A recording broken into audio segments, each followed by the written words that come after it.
在这颗星球上，无数的文明更迭，人类的每个文明都不断在物质与精神上发展、提升和轮回，一次次的毁灭，一次次的重建。有的人迷失在物质世界，有些人选择探索真理。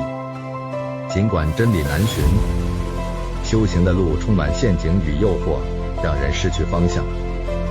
但有些灵性修炼与修行的精髓，如琥珀般被保留了下来。他们在这场大游戏中，在各个文明中，在各个朝代中，因着机缘而出现，也因着各种条件而消失，等待再次的出现。这些教导总是超出与突破当朝人们的制约以及既定的思想，故对于人们而言总是难以理解的神秘。欢迎来到琥珀神秘学院。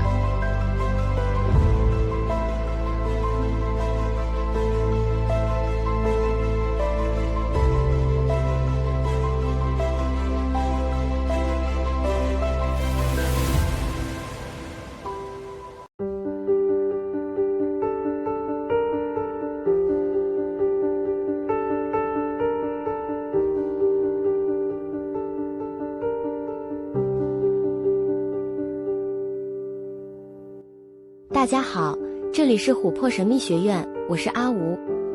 上节课我们介绍了能量魔法与性之间的关系，也说明了人体能量通道的两个重要的节点，就是第三眼松果体与脐轮附近昆达里尼所潜伏之处。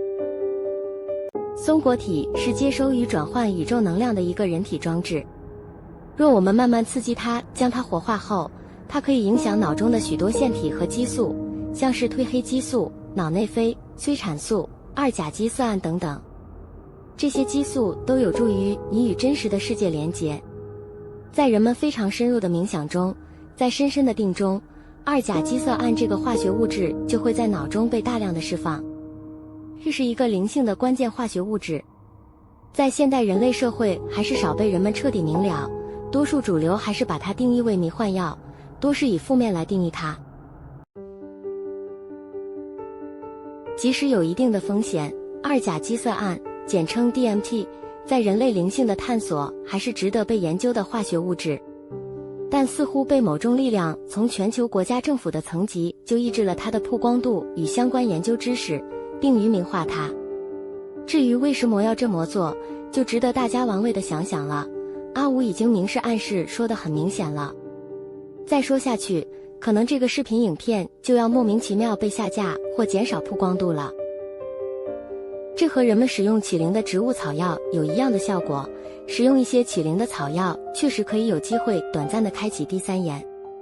只有少数人可以在药效后始终保持第三眼的开启，对于这些人才是真正的起灵，因为这个人的各种条件已经具足，包括能量振动状态与身心的状态。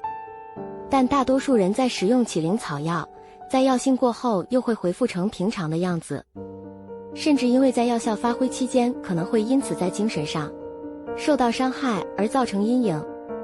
这是因为这些草药可以短暂地释放二甲基色胺，以人类现代主流的说法，这个会让你产生致幻的效果，也就是幻觉。但阿吴就要问你了，这世界不是本来就是幻吗？难道你是在幻中又进入更深层的幻吗？其实并不是，二甲基色胺其实是我们脑内本来就能自行生产的一种激素，在你深层的定境中，头脑会自然释放出来，还有在人类濒死时也会在大脑大量释放出来。因为此激素可以改变人们的感官系统，把原本能听能看能感觉的放大，眼前会出现许多色彩，耳朵听到宇宙更多频率的声音，也可能听到其他存有的声音。所以并不是幻觉，而是更真实的世界。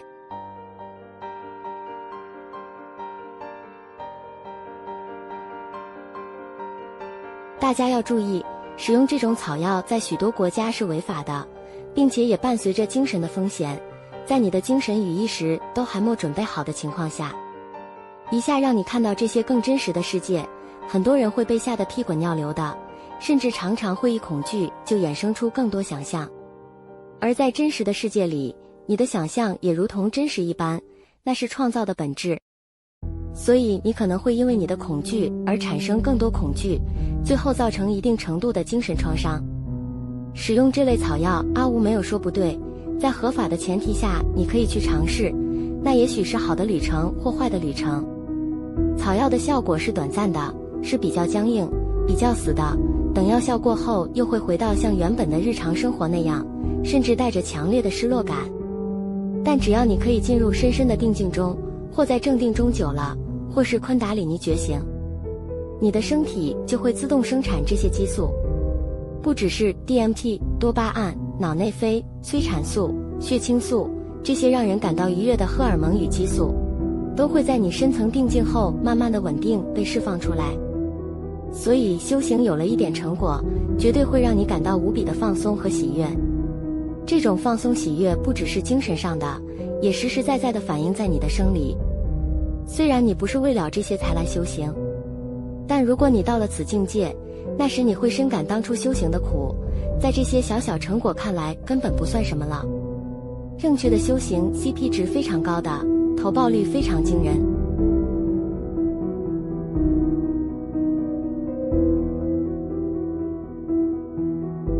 关于世界上的许多起灵植物的话题，阿吴只点到为止，因为这在当今社会是比较敏感的话题。其实很多是被污名化了，这也许是有些人刻意为之的结果。任何事情都有风险，阿吴不是说使用这些草药就都是对的或是错的，这完全是要看哪种人和使用时是什么心态来决定，这是使用者本身的问题，而不是工具的问题。例如，在这个社会贩卖或使用菜刀也是有风险的，心情崩溃和精神有问题的人可能会拿菜刀乱砍人。那么最简单的办法就是全世界禁止卖菜刀，不要卖不要使用就没事了。然而这是教学与成长的方式吗？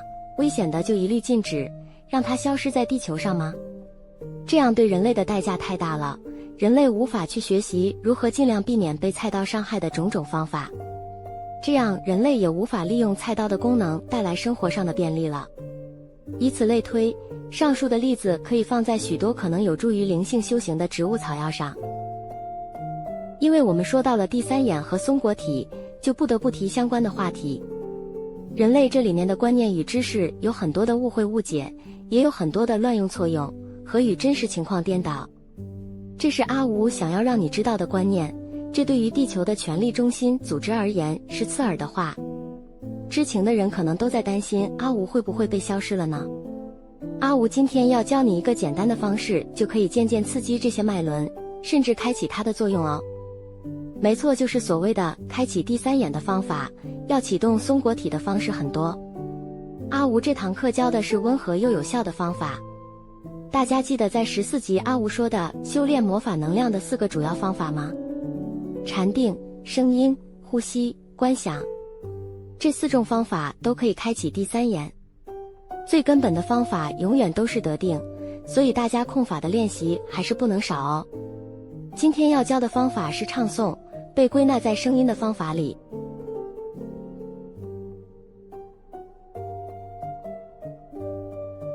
能量是一种震动，声音也是一种震动。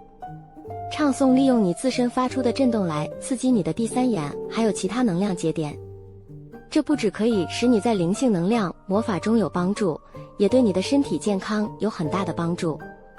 因为脉轮能量系统影响着人们的许多腺体、内分泌、荷尔蒙、自律神经等等。以下是方法步骤： 1. 找一个让你安心不打扰到别人的地点。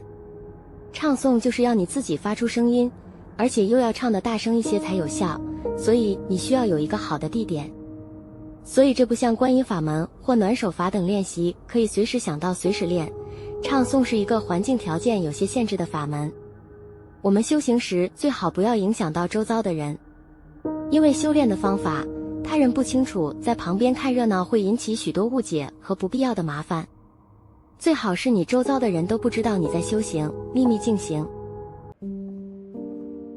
例如你在上班休息时忽然唱诵了起来，或在家人旁边忽然唱诵起来，大家就会觉得你是不是最近压力太大了，然后会以一种同情又嫌恶的眼光看着你。又例如你在灯光昏暗的地方对着镜子练镜像凝视法，不不小心被别人看到，可能会造成他回家做噩梦，光想就知道那是一个多么可怕的景象。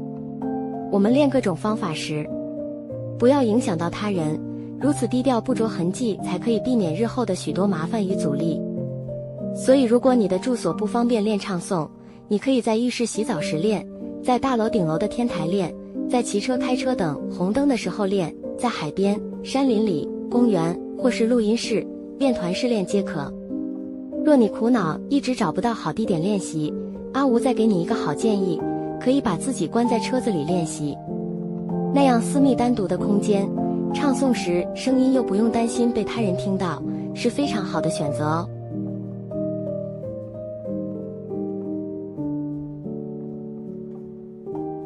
第二步骤，唱诵 UM。这个发音像是 game 里少了句的音。整体唱诵的感觉与发音、音调，大家可以在 YouTube 搜寻 UM， 找萨古鲁大师的唱诵。下方也有贴上网址连结。萨古鲁是真正的大师，所唱诵出来的声音很有能量，可以多听听。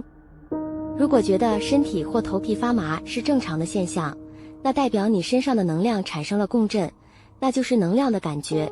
请记住这种感觉，以便在日后的练习中可以顺利的体会认出。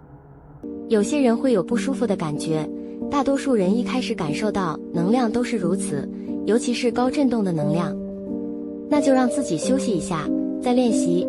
如果还是不舒服，就去洗个热水澡，调个稍微烫一点的温度，用淋浴的方式从头顶冲下来，这可以舒缓你对于能量不舒服的感觉。